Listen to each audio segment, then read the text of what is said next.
कबीर की बात सुनकर मिस्टर जैन को लग रहा है कि कबीर से बड़ा बेवकूफ उसने आज तक नहीं देखा। वो मन ही मन कुछ सोच रहा था कि तभी कबीर ने कहा, अभी जो तुम्हारे दिमाग में चल रहा है वैसा कुछ भी। कबीर की बात अभी पूरी भी नहीं हुई थी कि तभी मिस्टर जैन एकदम से कबीर की तरफ गन ऊपर करते हुए फायर करने ही वाला था कि तभी मिस्टर जैन के खोपड़ी की गोली आर पार हो गई, जो कि मिस रीना की पिस्तौल से निकली थी। जिसके बाद कबीर की आंखों के सामने मिस्टर जैन जमीन पर आ गिरा। तभी कबीर ने मिस रीना की तरफ देखकर कहा, तुम्हें इसे मारने की इतनी भी क्या जल्दी थी?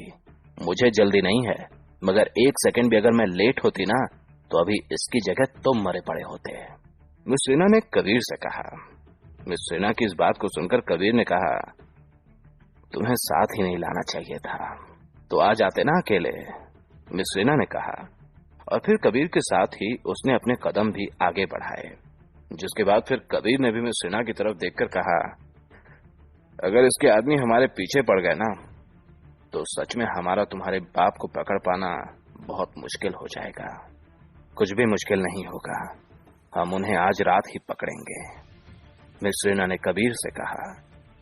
मिस रीना की इस बात पर कबीर कुछ कहता, तभी इतने में मिस रीना ने आगे कहा, वैसे तुम्हारी जी वैगन के लिए बुरा लग रहा है। बेचारी आज ही शोरूम से बाहर आई और देखो क्या हालत हो गई इसकी। कबीर मिस रीना की इस बात पर कहना तो ये चाहता था कि जब उस जैसी मनहूस लड़की साथ हो तब ये तो होना ही था, पर कबीर ने कुछ कहा नहीं। इसके बाद फिर कबीर अपने कार में बैठा और उसने रीना से कहा, हमें अभी तुम्हारे डैड का पीछा करना चाहिए, वो कभी भी बाहर निकल सकते हैं। फर्स्ट तो तुम उस आदमी को मेरा डैड ना बोलो, और दूसरी बात कि हमें उनका पीछा करने से पहले उन लोगों का पता लगाना होगा जिन्होंने हम पर हमला किया था, कबीर से मिस रीना ने कहा। मिस रीना की इस बात को सुनकर कबीर ने उससे कहा, पता चल गया क्या? मिस रीना ने पूछा।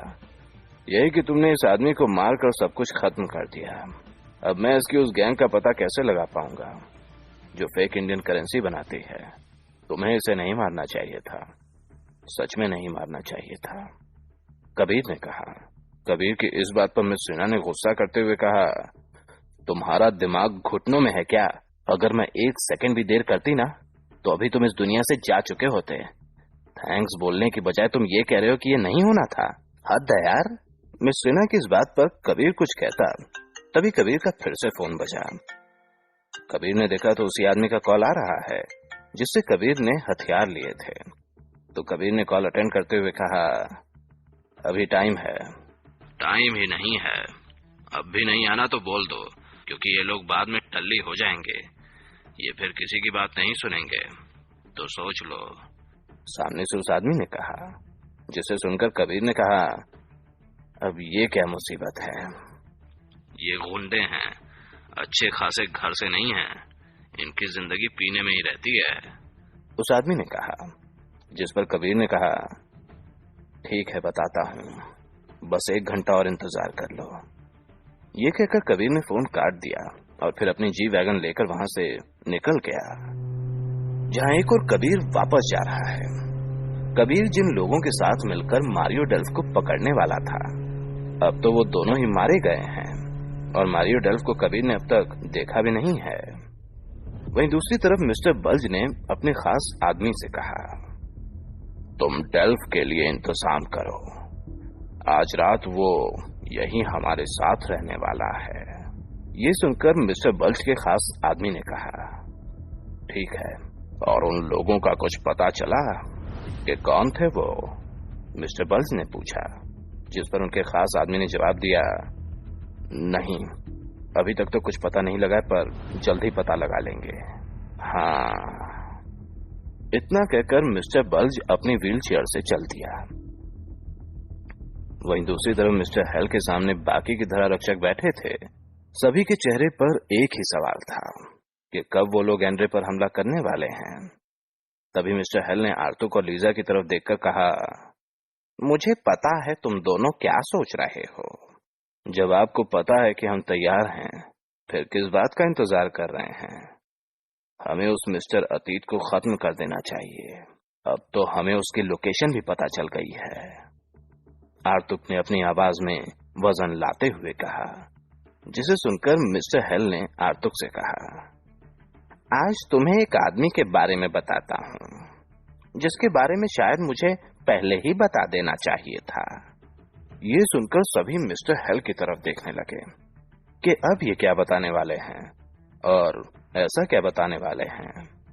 तभी मिस्टर हेल ने कहा, एसएफएस के एक एक्स ऑफिसर हैं, जिनका असल नाम तो मैं नहीं बता सकता, पर हम सब उन्हें गुरु बुलाते हैं।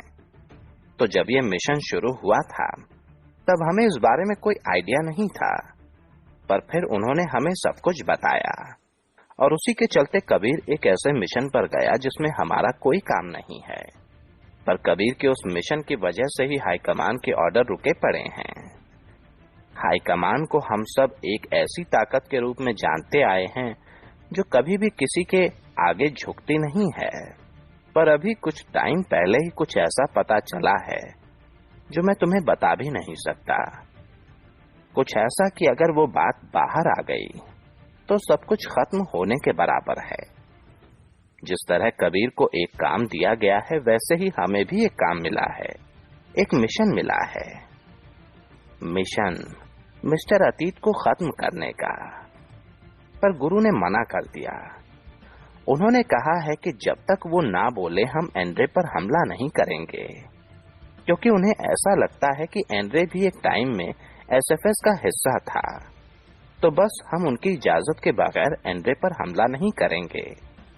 और ये उनका ऑर्डर नहीं, बल्कि मेरे दिल में उनकी रिस्पेक्ट है, जिसे मैं हरगिज कम नहीं करना चाहता। मिस्टर हेल की ये बात सुनकर सभी को समझ आ गया कि अब अगर ऐसी बात है फिर तो शायद ही मिस्टर अतीत पर ये लोग हमला करेंगे। वहीं दूसरी तरफ मिस्टर अतीत ने एलडी से कहा, क्या हुआ? अभी तक तुम्हारे आदमी उस एक लड़की को उठाकर नहीं ला पाए। तुमने ऐसे कैसे आदमी रख रखे हैं? मेरी अपने आदमियों से बात हुई है सरकार। वो बता रहे थे कि वो लड़की कहीं चली गई है। उसका एक बीएफ भी मिला था, जिसे उसके बारे में कुछ भी नहीं पता। मिस्टर अतीत से एलडी ने कहा। ये जवाब सुनकर मिस्टर अतीत ने चौंकते हुए कहा, चली गई? कहाँ चली गई? पता लगाओ। जी, एलडी ने कहा। तभी मिस्टर अतीत के फोन पर एक अननोन नंबर से कॉल आता है, जिसे देखकर मिस्टर अतीत ने एलडी को वहां से जाने का इशारा किया और फिर कॉल अटेंड किया। जिसके बाद कॉल अटेंड करते ही सामने से एक आवाज आई, हेलो। सामने से हेलो सुनकर एंड्रे ने हाय हेलो करने की बजाय सीधा सवाल करते हुए पूछा, आप अभी तक जिंदा हैं? हाँ, पर तुम्हें अभी भी मेरी आवाज याद है? सामने से कॉल पर आवाज आई, जिसके जवाब में मिस्टर अतीत ने कहा, आपकी आवाज से मेरी सुबह होती थी। आप मेरे सुबह का अलार्म हो। अगर आवाज को भूलना भी चाहूं तो भी नहीं भूल सकता। ये तो तुमने बहुत बड़ी बात कह दी, सामने से उस आदमी ने कहा। और फिर कुछ देर रुककर उसने आगे पूछा, तुम मुझसे मिलना चाहोगे? हाँ, क्यों नहीं, उस आदमी से मिस्टर अतीत ने कहा। जिस पर उस आदमी ने कहा कि तो जगह मैसेज करता हूँ, आ जाना। इतना कहकर उस आदमी ने फोन काट दिया। मिस्टर अतीत के चेहरे की रंगत बता रही है कि अभी अभी जिस शख्स से उसकी बात हुई है वो कोई बड़ा करीबी और खास है उसका। तभी मिस्टर अतीत के चेहरे पर इस तरह की खुशी दिख रही है। वहीं दूसरी तरफ कबीर और मिस सेना दोनों ही मिस्टर बल्च के महल से 2 किलोमीटर दूर आकर खड़े हो गए। यहीं से मारियो डेल्फ वापस जाने वाला है। कबीर और मिस सेना दोनों ही अभी कार में ही बैठे थे। कबीर की नजर सामने की सड़क पर थी, वहीं मिस सेना चारों तरफ देख रही थी। तभी सेना ने कबीर से सवाल करते हुए पूछा, तुम्हें लगता है वो आएगा? हाँ, लग तो रहा है, बाकी इंतजार करके ही पता चलेगा कि आएगा या नहीं। कबीर ने मिस सेना को जवाब दिया, जिसके साथ ही कबीर को उबासी भी आ गई थी। अभी रात भी बहुत हो गई है, तो इस टाइम पर उबासी आना नॉर्मल सी बात है। तभी कबीर का जवाब सुनकर मिस सेना ने कहा, तुम्हें नींद आ रही है क्या? नहीं तो, कबीर ने जवाब दिया। फिर उबासी क्या शौक से खाते हो? मिस सेना ने उल्टा बोलते हुए कहा, जिसे सुनकर कबीर का मन तो किया कि वो अपने दोनों कानों पर हाथ रखकर बैठ जाए। कभी कभी वो लोग भी इतना कुछ बोल जाते हैं जिनके बोलने की कोई उम्मीद नहीं।